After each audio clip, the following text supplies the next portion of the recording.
Hey everyone, उम्मीद करता हूं कि आप सब लोग बहुत अच्छे होंगे और मैं हूं आपका दोस्त, आपका एजुकेटर अमन शर्मा।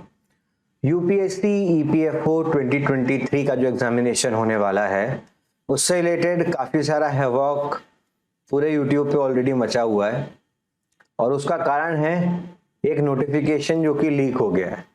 क्योंकि यूपीएससी को जब आप लोगों के एग्जामिनेशन कंडक्ट कराने होते हैं तो वो अलग अलग डिस्ट्रिक्ट मजिस्ट्रेट को लेटर लिखते हैं कि आप ये सुनिश्चित करो कि सेंटर अवेलेबिलिटी है या नहीं उस दिन, और उस दिन के लिए सेंटर रिजर्व कराने पड़ते हैं। वही एक नोटिफिकेशन हम सब लोगों के सामने आ गया है। इस वजह से ये चीजें आ गई हैं कि भाई जो ईपीएफओ की जो डेट है वो कंफर्म हो गई है, दैट विल बी 2 जुलाई 2023। सो यहाँ पर आप जो नोटिफिकेशन देख रहे हो वो ये वाला नोटिफिकेशन है जिसके अंदर 2 जुलाई 2023 के लिए एग्जामिनेशन सेंटर रिजर्व करने की बात की गई है। नाउ अगर आपने मेरी प्रीवियस वीडियोस देखी होंगे तो मैंने आपको ऑलरेडी इस चीज के बारे में हाईलाइट कर दिया था कि यूपीएससी के लिए 2 जुलाई 2023 एक बहुत ही ऑप्टिमम डेट है, उस दिन एग्जामिनेशन करवाया जा सकता है। ठीक, ये यूपीएससी 2023 का कैलेंडर है। अगर आप इसको भी देखोगे तो ऑलरेडी ये वाली जो डेट है it is reserved for UPSC's other written examination.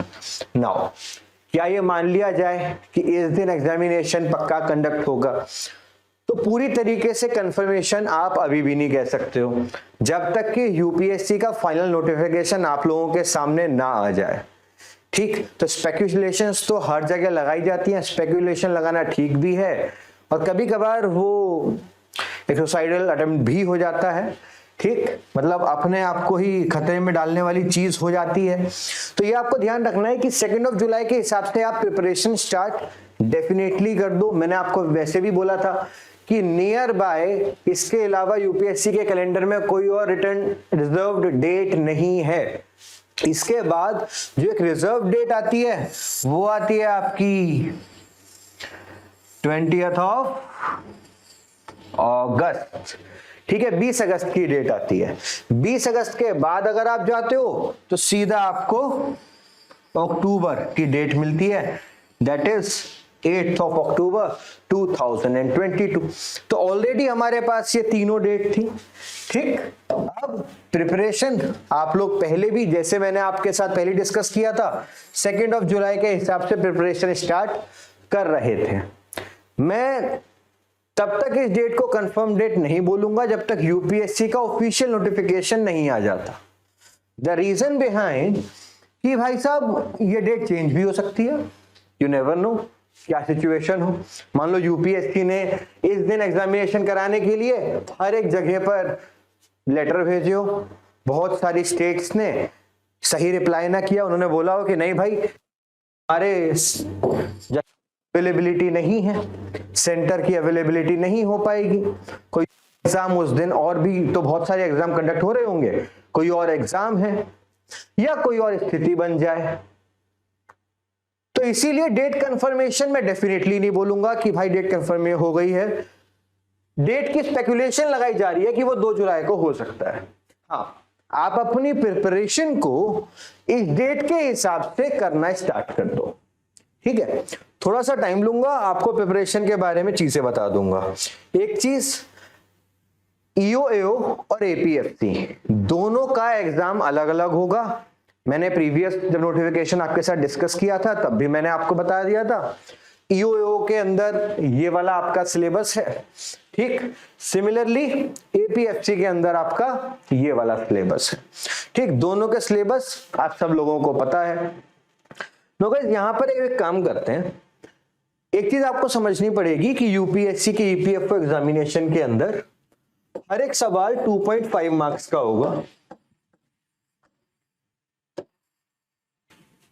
इसके अंदर नेगेटिव मार्किंग है, 1/3 ऑफ द मार्क्स आपके डिडक्ट किए जाएंगे। Very important. Total number 300 marks का पेपर होगा आपका। तो इन टोटल आपके 120 क्वेश्चंस यहां पे कंडक्ट कराए जाएंगे। ठीक, बहुत सिंपल प्रोसेस आप लोगों का, ये इस पूरे के पूरे एग्जामिनेशन का प्रोसेस है।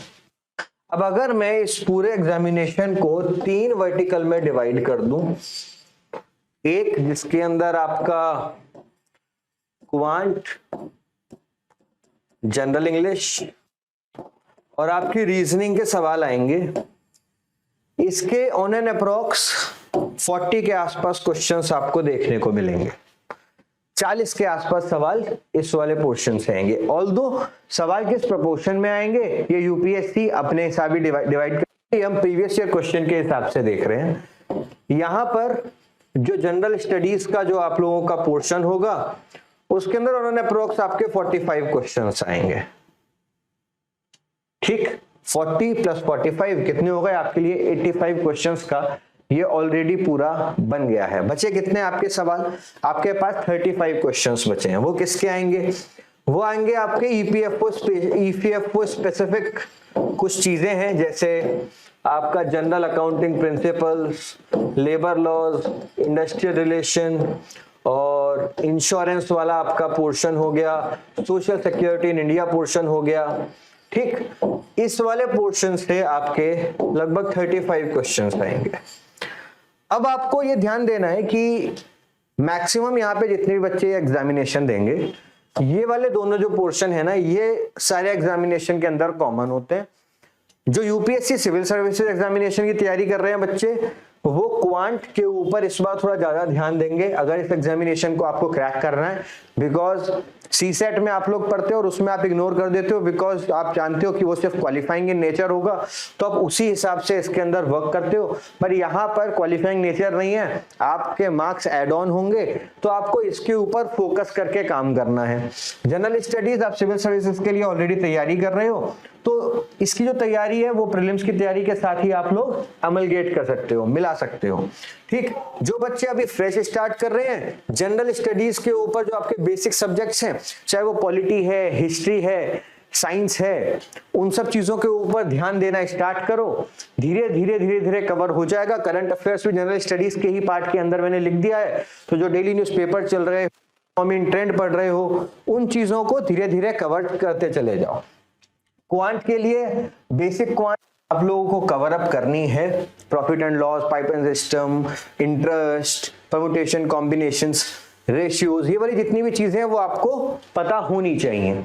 ठीक, ईपीएफओ स्पेसिफिक वाला जो आइटम है ना, ये मेन गेम प्ले करता है। ये मेन गेम क्यों प्ले कर रहा है, अगर आप प्रीवियस ईयर के रिजल्ट्स को देखते हो ना, तो इस एग्जामिनेशन के अंदर जो कट ऑफ है ना, वो ऑन एन अप्रॉक्स 65% की आपकी कट ऑफ जाएगी। That is super high, super high cut off,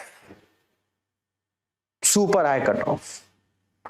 मतलब सोच के चलो कि 300 नंबर का पेपर है, you need to be on a safe side, you need to have marks greater than like 205 and 210 minimum.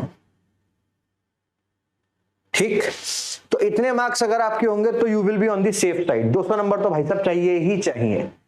ठीक, तो उसी हिसाब से अपनी प्रिपरेशन आप लोगों को चालू करनी है।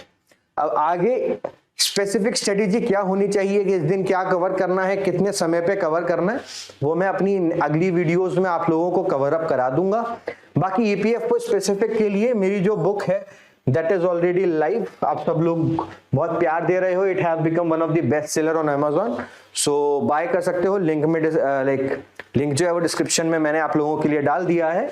ठीक है, और अपनी तैयारी उसी हिसाब से स्टार्ट करना, और बाकी स्ट्रेटेजीज हम लोग डिस्कस करेंगे। मैं बस ये क्लियर करने आया था आप लोगों के लिए कि जो डेट आ गई है उसके हिसाब से अब आपको किस तरीके से अपने आप को बकअप करना है। ठीक है, अपने आप को पुल करना है to give the best result.